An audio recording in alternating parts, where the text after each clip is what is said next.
Let me do a quick count of injuries that occurred last season that made the playoffs a little less interesting.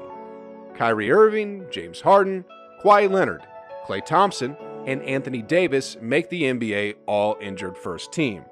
Jamal Murray, Donovan Mitchell, Jaylen Brown, Kelly Oubre Jr., and James Wiseman make the NBA all-injured second team. The bottom line here is, guys, injuries just suck. In this video, I'll give you an update on what's going on with injuries and also the progress on them. Let's kick off this list starting with James Wiseman. He had a torn meniscus in his knee last season, but as of today, he said, "My knee is great so far, I'm just taking it day by day. The time and date is unknown, but I can do individual workouts in training camp and stuff like that. I'm just doing a lot of intangibles that I can do, so I can get back to 100%. Man, guys, if this dude can get back to 100% quickly and improve his skills through being trained by Nikola Jokic's previous coach, the landscape of the NBA could literally change forever. From one hobbling warrior to another, let's now talk about the injury of Klay Thompson. Klay Thompson obviously in some pain. He grabbed that left knee right away. According to the latest reports coming from Bob Myers, Klay is not yet cleared to play in 5-on-5 setups just yet. But the good news is that he'll participate in non-contact drills in training camp. He's expected back around Christmas, but this is what Nick Fury had to say about Klay. If you were to watch Klay, certainly at this point working out, if you didn't know, you'd say, well, this guy looks like he can play now. But he hasn't played 5-on-5 in quite some time, so that's up to the training staff and it's up to the individuals to see when that's the right time to come back.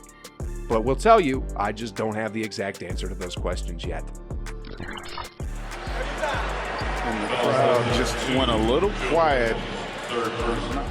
Just like Klay, Kawhi suffered an ACL injury last season during Game 4 of the Western Conference semifinals against the Utah Jazz. Team physicians reported the injury as a sprained right knee, but then later upgraded it to an ACL injury just a few weeks later. Both Clippers executive Lawrence Frank and head coach Ty Lue remain optimistic about Kawhi's progress, but there's no clear time frame yet regarding Kawhi's return inside the court. Lawrence Frank specifically said, "I think at this point, it's just no one knows when you're dealing with a recovery from an ACL injury, the time frame. Even just to save you guys from asking throughout the year, no one knows. You just attack it day by day. He has a very detailed plan with a great group, and we'll just let his body and the doctors tell us when it's the right time." Ty Lue said, "I hope he comes back by October 21st for the opener, but the reality is he's not going to be ready then. We don't want to force him or put any pressure on him. We want to make sure he's rehabbing, doing everything he can to get back as soon as possible. And if that's next season, that's next season." It's right there, and you see how he comes down and he feels it while he's in the air, and if you're a Heat fan. The next big name on our injury watch is Victor Oladipo. According to recent reports, Oladipo has yet to be cleared for full court activity, in contrast to the early reports stating that Depot might be ready to return by November 1st. Since tearing his quadriceps tendon in the 2018-2019 season, he suited up for just 52 games the next two seasons and shot only 40.4% from the field and 32.4% from downtown, which is a far cry from when he was healthy and an all-star. I hope Oladipo gets back to healthy sooner rather than later. Another guy who has closely become synonymous with injuries is Zion Williamson. The Pelicans announcing a short time ago that Zion is out indefinitely with a broken ring finger on his left hand, which is his shooting hand. Just entering his third season in the NBA, various injuries have been piling up for Zion, starting with a torn meniscus injury in the first year, followed by knee soreness and a fractured finger in the second season. He's only managed to appear in 85 out of the possible 144 games, and just this offseason, it has been reported that Zion fractured his right foot. The good news, though, is that he already underwent surgery to repair it immediately, and he's expected to fully recover just in time for their season opener against the 76ers. Turned it again.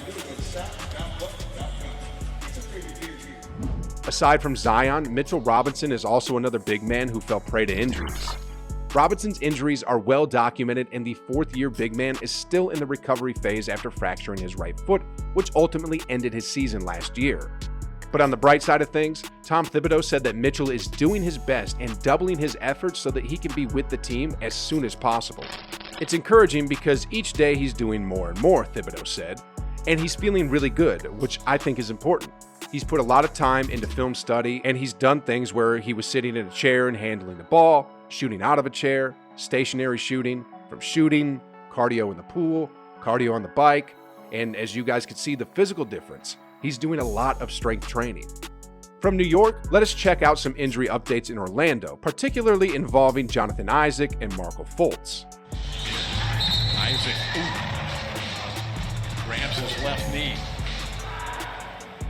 Isaac had a promising year in his last season played, averaging almost 12 points per game while grabbing 6.8 rebounds and shooting above 50% from the field before he tore his ACL in his left knee last August.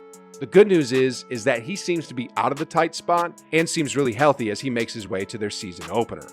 I'm on the court. I'm weaning out of the brace. I'm jumping. I'm finishing around the basket and such. I'm easing my way. I'm getting there. I feel good. My knee is doing great. I'm making strides. I'm getting stronger, and I'm just taking it one day at a time. Driving on Okoro, he goes down and grabbing his left knee. Markelle Fultz. However, Fultz doesn't share the same luck that Isaac has, as there's no timetable for his return. He had a devastating knee injury just entering the 9th game that sidelined him for the rest of last season, and basically for months to come. Nonetheless, Fultz looked optimistic and just focused on getting stronger day by day. I'm super excited to just be a part of this team. I have an opportunity to grow with this team. As far as rehab, I'm doing amazing. I haven't had any setbacks, just attacking each day one at a time. I'm feeling really good. Next on our list is Pascal Ciaco. Now that Lowry is out of the picture, Toronto now rests on the big shoulders of Siakam.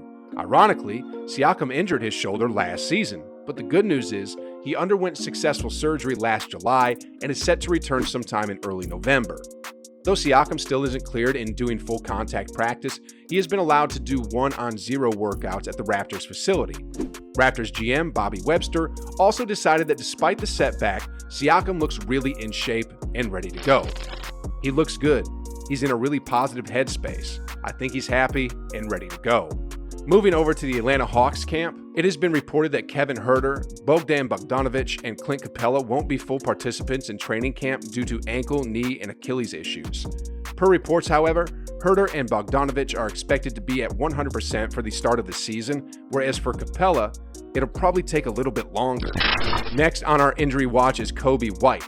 The third-year man out of UNC dropped 15.1 points a game, dished out 4.8 dimes while shooting 35.9% from 3 last year, and started 54 games for the Chicago Bulls. After having a solid season, White unfortunately suffered a shoulder injury while playing pickup ball back home. During the Bulls media day, White talked about his injury in length, and quite luckily, his injury is not that severe as he's expected to return to action sometime in November. Specifically, Coby White said, "They made fun of it for me coming in every day. I am able to do pretty much everything on a basketball court now. I just struggle with left-hand overhead shots. Right now, I've just been working on strengthening my shoulder and getting it stronger because I haven't used it for a long time." Murray got hit, and this is going to be Golden State ball. And Murray's down and hurt. With the recent splurge the Nuggets have made in signing Michael Porter Jr., it seems that they'll rely heavily on MPJ and Jokic in the upcoming season, while Jamal Murray is still recuperating from his ACL injury. Though he underwent surgery last May, he is still ways away from returning to the court, according to David Aldridge.